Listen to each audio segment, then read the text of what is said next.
Gracias por estar una vez más aquí en Inclusión 2030. Promover una sociedad en la que se valora y respeta la diversidad de las personas es lo que viene haciendo Liliana Peña Herrera Sánchez, quien junto a un equipo de profesionales orientan y acompañan a las personas con discapacidad y su entorno en la defensa y en ejercicios de sus derechos. Nuestra invitada es pieza fundamental en la Sociedad y Discapacidad llamada SODIS. Primero, gracias por estar con nosotros, Liliana. Cuéntanos sobre esta organización, hace cuánto trabajan, qué es lo que hacen y básicamente cuál es su objetivo principal. Sociedad y Discapacidad es una organización que funda Javier Díaz Canseco, que digamos es uno de los líderes, creo yo, más reconocidos en la generación de normas y de políticas y de concientización sobre los derechos de las personas con discapacidad en igualdad y equidad de oportunidades que cualquier otro ciudadano y ciudadana, ¿no? Y es una organización que se dedica a velar por el cumplimiento y el ejercicio de los derechos de las personas con discapacidad y sus familias y sus organizaciones. Ahora, ¿cuáles son estos campos de acción o cuál es el campo de influencia que tienen ustedes? Hay diferentes líneas de trabajo. Una de ellas es legal, brindar asesoría legal, recibir denuncias sobre vulneración a derechos, a educación, a salud, a trabajo, ¿no? Orientar en los casos que se pueda y digamos que no puedan ser como que orientados a los servicios públicos, pues se pueden asumir la propia defensa, pero no hacemos un trabajo de defensa individual, digamos, ¿no? Sino es como más colectivo. Y tenemos diversas líneas de acción en educación, en capacidad jurídica, ¿no? En protección social. Ahora, siempre se habla de que para una sociedad uno de los ejes principales es la educación. Pero aquí estamos hablando ahora de una educación inclusiva en la cual no se da por mucho. Entonces, ¿qué es lo que le falta para poder tener una educación o una verdadera educación inclusiva? Yo sé que falta mucho. Falta una transformación social, cultural, política, ¿no? No lo digo yo, lo recojo de un español, Ignacio Calderón. Es un español docente en una universidad española que viene trabajando el tema de educación inclusiva hace años, también inspirado en lo que fue la lucha de su madre con su hermano, ¿no? Que tiene síndrome Down. Y yo concuerdo, ¿no? Uno de los temas que yo he trabajado desde que nació mi hijo Daniel, hace más de 30 años, al que más me he dedicado es al tema de la educación, porque me parece que es un derecho fundamental, habilitador de otros derechos, ¿no? O sea, y en ese sentido creo que se tienen que cambiar no solamente políticas y normas, ¿no? Sino también culturas y prácticas. No es suficiente tener una ley, la gente se queja mucho, ¿no? Claro, hay leyes, pero no se cumplen. Y yo creo que tiene que ver con que tenemos que cambiar acá nuestra mentalidad, la manera como percibimos a las personas con discapacidad, como percibimos las capacidades que tienen y no quedarnos en sus déficits y no pretender que se normalicen lo más posible, ¿no? Antes, por ejemplo, en España se hablaba de la normalización, que había que tender a la normalización de los estudiantes, ¿no? Y sigues marcando el que de alguna manera tienen que dejar de ser ellos con su propia identidad y su esencia, ¿no? Para ser lo más normal posible. Y ahora, desde la Convención sobre los Derechos de las Personas con Discapacidad de Naciones Unidas, y que ha significado en nuestro país que se cambien las normas, ¿no? Muchas normas, entre ellas la Ley General de Educación, hay este cambio de mirada. Ya no es la persona que se tiene que adaptar, en este caso la escuela, es el entorno el que tiene que adecuar sus instalaciones, su estrategia pedagógica, los materiales, ¿no? Para recibir a todos los estudiantes y no solamente asegurar que estén, sino que además participen y que además que tengan logros, que aprendan, ¿no? No vale que esté sentado en una esquina calentando la silla, pintando, mientras los demás hacen, no sé, matemáticas, ¿no? Porque mucho estamos hablando, bueno, al menos hace algún buen tiempo atrás, de este pleno debate de una educación de calidad, pero no incluyen básicamente el respeto y el valor que se le debe dar a la diversidad y sobre todo a las personas con discapacidad. Estamos hablando de niños, primero, pero también aquellos profesores, por ejemplo, que también tienen una discapacidad y no pueden ejercer muchas veces sus funciones porque el lugar no es accesible. No solamente porque el lugar no sea accesible, sino porque se piensa que no son capaces, ¿no? Claro. Entonces no se les permite ejercer. Por ejemplo, hay un español muy conocido con síndrome Down que ha estudiado, que es actor además, y ha estudiado para ser profesor y nunca ha podido ejercer, porque, bueno, ahora ya está como que mayor, ya el tema no le interesa, pero cuando termina la carrera universitaria y quería ejercer, tenían diferentes barreras, entre ellas que las familias de los niños decían, si este profesor con síndrome de Down, ¿qué cosa le va a enseñar a mi hijo, ¿no? Entonces, creo que es por ahí por donde tienen que cambiar las cosas. Tienen que cambiar, insisto, nuestra cultura, la manera como percibimos, como en su sola presencia, qué es lo primero que anotamos, que subrayamos, ¿no? Pero esto tiene que ser un cambio generacional. O sea, tenemos de que la sociedad en su conjunto. Pero tenemos que enseñarle de los más chiquitos a esta diversidad, a poder entender también. Pero ¿quién le enseña a los más chiquitos? Eso, así es, así es. Por ejemplo, nosotros conocemos a una profesora que se llama Maleni. Ella está en silla de ruedas. Y terminó su carrera de educación y ella quedó con un mal y tuvo que quedarse en silla de ruedas.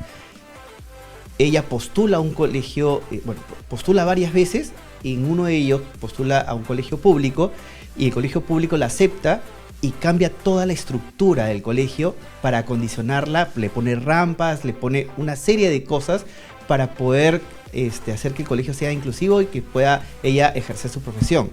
Y ahora es una de las profesoras modelos ahí, prácticamente. Lo cual está súper bien, pero eso es un ejemplo individual, ¿no es cierto?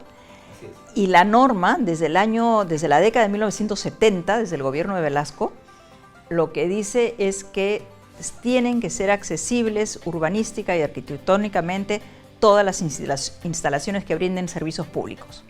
Es decir, todos los colegios, al margen de que tengan o no estudiantes que requieran rampas, por decir algo, o que tengan profesores que requieran las rampas, no es esto...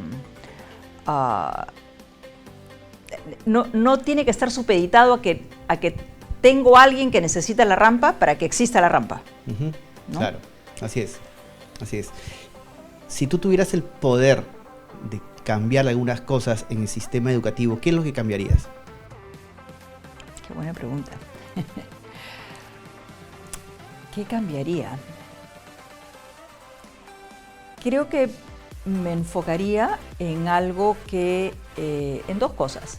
Algo que ya está en el reglamento que salió en diciembre del año pasado, que es la implementación de servicios de apoyo educativo en las escuelas, en todas las escuelas, será progresivo, y que también tiene que haber servicios de apoyo educativo desde las direcciones regionales de educación y de las unidades de gestión educativa local, ¿no? Las UGEL.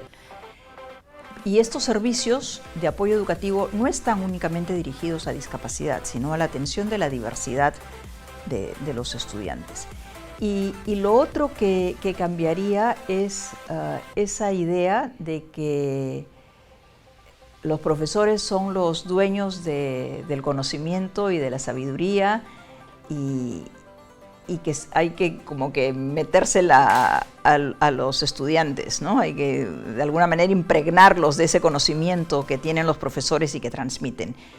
Las normas peruanas hace años que hablan de currículum por competencias ¿no? Pero no se llega a implementar en las aulas, ¿no? Para hacer esos cambios yo necesitaría tener no una carpeta con una silla, sino mesas circulares, mucho espacio para que los niños y las niñas se movilicen, ¿no? Necesitaría tener como una suerte de biblioteca virtual, porque ahora ya no es solamente los libros en físico, ¿no es cierto? Que son cosas que en verdad no requieren tanto de presupuesto, sino de las ganas de entender que yo no soy dueño del conocimiento y que eso me da poder. Yo creo que hay que transmitir a la sociedad en su conjunto y a los maestros y maestras que no tengan miedo de perder poder, porque creo que lo primero que tenemos que hacer en las escuelas es enseñar a aprender. Sobre todo también resaltar estos talentos y las potencialidades que pueden tener los alumnos, porque siempre se rigen por una currícula, como decías, sí, que es muy vertical. Sí. En cambio, debería abrirse mucho más. Y luego que no todos tienen que ser buenísimos en todo, ¿no es cierto? Yo siempre digo, todos sabemos, bueno, no todos, pero en fin, digamos que escribimos y leemos, ¿no? Y no vamos a ganar el Premio Nobel de Literatura, aunque de repente yo escribo cosas, ¿no?, bonitas en mi casa y... Entonces, ¿por qué pretender que todos seamos buenísimos en física, en química, en matemáticas, en literatura, en deporte, en música? No hay forma, ¿no? Habrá quienes destaquen más en algo. Así es. Liliana, para terminar, ¿tú crees que es necesario tener una educación, o al menos los chicos con personas con discapacidad, tengan una educación diferente, en un colegio diferente, a un colegio, digamos, normal? No. No, si yo me metí en este tema de la educación, que te digo es como que mi tema bandera, es porque cuando mi hijo nace y me dicen que no va a ser capaz de hacer prácticamente nada, ¿no?, y que tenía que ir a un colegio de educación especial, yo fui a visitar colegios de educación especial públicos y privados y dije, no hay forma que yo traiga a mi hijo acá, ¿no? Y tampoco hay forma de que mi hijo vaya a ser un mueble en mi casa. Y pues yo, en la experiencia personal y de lo que yo he visto en todos estos años de trabajo, es que como todas las personas aprendemos cuando estamos en contacto con otros que nos resultan estimulantes, ¿no es cierto? Claro. Y si estamos siempre entre nosotros mismos, ¿no?, entre los que supuestamente somos iguales, tu nivel de conocimiento va a estar restringido. Y la otra razón es que no hay forma de abrir tantos colegios de educación especial como se requieren. Y hay una cifra que es brutal, que debería llamar a la protesta y a la indignación. Hay como 400.000 niños, niñas y adolescentes en edad escolar con algún tipo de discapacidad que están en sus casas. Y eso tiene que ver con transporte también, tiene que ver con que no todos los colegios abren sus puertas también, tiene que ver que no todos tienen la silla de ruedas o los bastones o los aparatos ortéticos para escuchar o incluso anteojos, ¿no? Que no hay suficientes programas para la atención de 0 a 3 años. Entonces, hay una suma de factores que hacen que la única manera de asegurar el derecho a la educación sea que yo pueda ir al colegio más cercano a mi casa y que esté con todos los servicios para atender la diversidad de todos los estudiantes, ¿no? En el Perú hay 500 colegios más o menos con educación especial públicos y privados y hay como 100.000 regulares, ¿no? Entonces no hay forma. Desproporcionado. Y además no están todas las personas pues juntitas, ¿no?, que tú digas, ok, están acá todos y entonces hago ahí colegios. No, están dispersos. ¿Cómo le haces? Aunque quieras, no hay forma, ¿no?